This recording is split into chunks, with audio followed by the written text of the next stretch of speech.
Generasi muda lebih menyukai penggunaan produk keuangan digital termasuk skema pembayaran beli sekarang, bayar nanti, alias pay later. Pinjaman mikro ini memungkinkan pengguna untuk mencicil pembayaran, biasanya dengan sedikit atau tanpa bunga. Para konsumen generasi Z dan milenial adalah pengguna yang mendominasi layanan tersebut menurut laporan Buy Now Pay Later Tracker. Otoritas Jasa Keuangan atau OJK mencatat pengguna terbanyak Buy One Pay Later di Indonesia adalah anak-anak muda. Guys, silahkan klik like and subscribe sebelum kita lanjut membahas hal ini.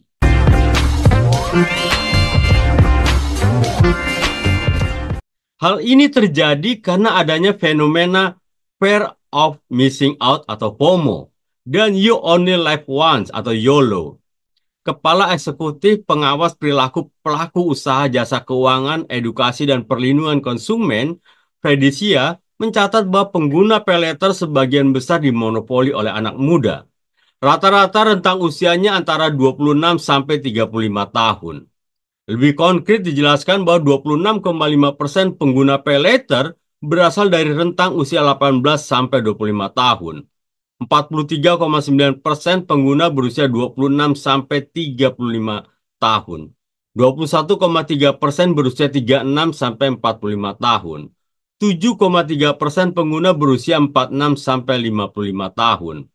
Dan hanya 1,1% pengguna yang berusia di atas 55 tahun. Diketahui, penggunaan paylater sebagian besar digunakan untuk kepentingan gaya hidup, seperti fashion, dengan persentase tertinggi mencapai 66,4%. Disusul perlengkapan rumah tangga dengan 55,2%, elektronik 41%, laptop atau ponsel 34,5%, hingga perawatan tubuh sebesar 32,9%. FOMO dan YOLO yang menjadi pemicu perilaku berutang. Disebutkan Fredisia bahwa fenomena ini menjadikan perhatian khusus di seluruh dunia. Dia pun mengimbau bahaya dari FOMO dan YOLO yang menjadi pemicu perilaku berutang. Anak-anak muda ini FOMO kalau nggak ikut khawatir dibilang ketinggalan zaman. Terus YOLO, sekarang tren baru down spending, belanja serasa mau kiamat. Jadi anak muda ini kemudian membelanjakan yang dimiliki seolah tidak ada hari esok. Paling gawat belanjanya bukan dari uang yang dimilikinya, tapi dari uang yang utangan tadi. Penjelasan sederhananya perbedaan keduanya adalah FOMO atau rasa takut dan kekhawatiran seseorang ketika tidak mengikuti tren. FOMO, Fear of Missing Out, adalah rasa takut ketinggalan informasi penting atau momen tertentu.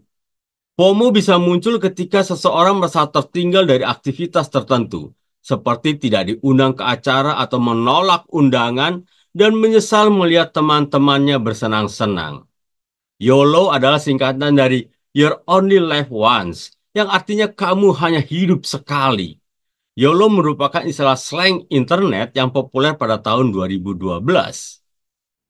YOLO merupakan prinsip hidup yang mengajak seseorang untuk menikmati hidup dan berani mengambil kesempatan tanpa terlalu memikirkan konsekuensi jangka panjang. YOLO bisa memberikan keberanian untuk mencoba hal-hal baru, tetapi jika tidak dikendalikan, bisa membuat seseorang melakukan pengeluaran yang tidak terencana dan boros. Ada fenomena dari fintech dengan memberikan penghargaan atau hadiah yang instan bila menggunakan aplikasi mereka. Bahwa hal ini sangat berbahaya bagi generasi muda, terlebih yang belum memiliki penghasilan sendiri. Fenomena kemudahan membuat generasi muda hobi berhutang. Fenomena paylater dapat membuat generasi muda hobi berhutang.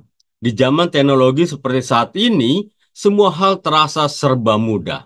Begitu pula dengan permodalan. Jika dulu masyarakat Indonesia sangat sulit mendapatkan pinjaman, kini untuk mendapat pinjaman uang begitu mudah. Salah satu yang memudahkan adalah platform penyedia jasa pinjaman secara digital atau biasa disebut pinjol, pinjaman online dan pay later. Berbanding terbalik dengan layanan pinjaman konvensional yang ditawarkan bank atau koperasi, berbagai fintech menawarkan produk pinjaman peer-to-peer lending, atau pinjaman online yang dapat diajukan dengan sangat mudah tanpa persyaratan yang rumit. Karena kemudahan dan kecepatan itulah fintech menjadi sangat populer di kalangan generasi milenial dan diprediksi akan terus berkembang. Cukup dengan menunjukkan dokumen pribadi seperti KTP, slip gaji, siapa saja dapat menjadi pengguna pinjaman online untuk tuntaskan berbagai problema keuangan. Bahkan sejak awal diajukan hingga dana sampai ke tangan nasabah, fintech hanya memerlukan waktu tidak lebih dari 24 jam. Kelebihan inilah membuat produk keuangan begitu cepat meraih popularitas dan semakin gandrung dimanfaatkan oleh masyarakat dari berbagai kalangan.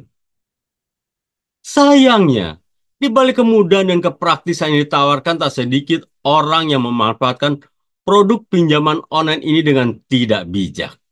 Padahal jika dibandingkan dengan pinjaman konvensional, pinjaman online memiliki tingkat suku bunga yang cenderung lebih tinggi dan tenor cicilan yang lebih ringkas. Pada pinjaman online, biaya administrasi tidak transparan.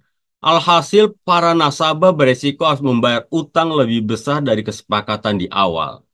Selain itu, nasabah juga harus membayar biaya denda keterlambatan dan denda lainnya yang notabene tidak masuk akal. Keberadaan pinjaman online ini menjadi polemik karena rendahnya literasi keuangan pada masyarakat Indonesia. Hal ini tentu beresiko membuat debitur pinjaman online terjebak jeratan utang yang terlalu berat hingga tak mampu membayar cicilannya. Gen Z dan milenial merupakan generasi yang sudah mengenal teknologi dengan baik, namun tidak membuat Gen Z dan milenial bijak dalam memanfaatkannya. Karena kemudahan dan kecepatan itulah pinjaman online menjadi sangat populer di kalangan milenial dan Gen Z, bahkan diprediksi akan terus berkembang. Lalu apa alasannya mendasari Gen Z dan generasi milenial cenderung suka berutang? Berikut alasannya didasari seperti dilansir oleh OJK belum lama ini. 1. Kemudahan teknologi pinjaman digital, fintech pendanaan bersama, paylater, dan lain-lain yang membuat pengajuan pinjaman menjadi sangat mudah. 2. Aplikasi belanja yang berhubung dengan paylater, e-commerce, aplikasi pemesanan tiket, makanan, dan lain-lain, membuat aktivasi belanja dan wisata semakin mudah. 3. Milenial dan Gen Z berusia produktif. Meskipun mereka memiliki pendapatan yang cukup, namun kebiasaan berhutang bisa muncul jika memiliki gaya hidup yang konsumtif. 4. Tidak memiliki literasi keuangan yang baik berakibat tidak bisa menabung dan berinvestasi, malah menggunakan produk pinjaman secara tidak bijak. Lantas, bagaimana tips untuk terhindar dari kebiasaan utang konsumtif? Berikut tips untuk menghindarkan kebiasaan utang konsumtif dirangkum dari berbagai sumber. 1.